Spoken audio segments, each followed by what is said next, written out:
पुण्यातील विषारी दारू मृत्यू प्रकरण आणि या प्रकरणात मुख्य आरोपीच्या घरावर मनपाकडून तोडक कारवाई होणार आहे। मुख्य आरोपी विरका सिंगच्या घरावर बुलडोझर चालवला जाणार आहे। राज्यातही बुलडोझर बाबांचा दणका दिसतोय। या सगळ्याविषयी अधिक माहिती घेण्याकरता थेट जाऊया आपले प्रतिनिधी सुशांत डुमरे यांच्याकडे। सुशांत, काय घडतंय नेमकं तिथं? त्या ठिकाणी बुलडोझर दाखल झालाय का? कशी सज्जता आहे? नक्कीच पिंपरी चिंचवड मध्ये विषारी दारूमुळे अनेकांचा मृत्यू झाला आणि जो मुख्य आरोपी होता, जो दारू विक्री करत होता, त्याच्या घरावरती आता महानगरपालिका कारवाई करणार आहे।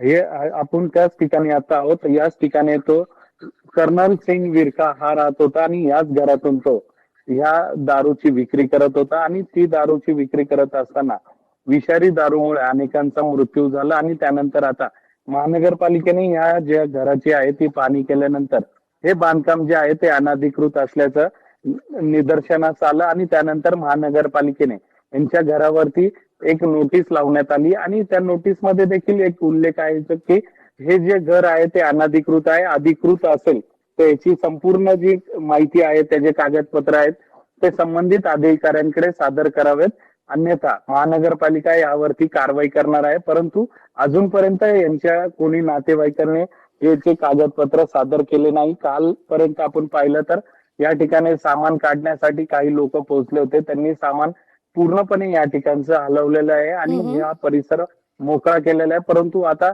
हे बांधकाम पाडण्यासाठी देखील आता इथे अधिकारी पोहोचल्याचं आपल्याला पाहायला मिळत आहे।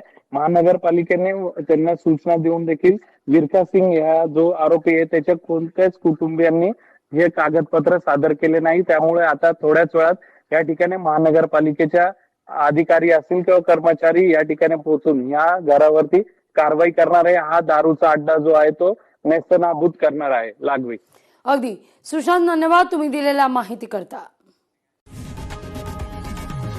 लोकशाही मराठी ऐका, पहा, जागरूक रहा।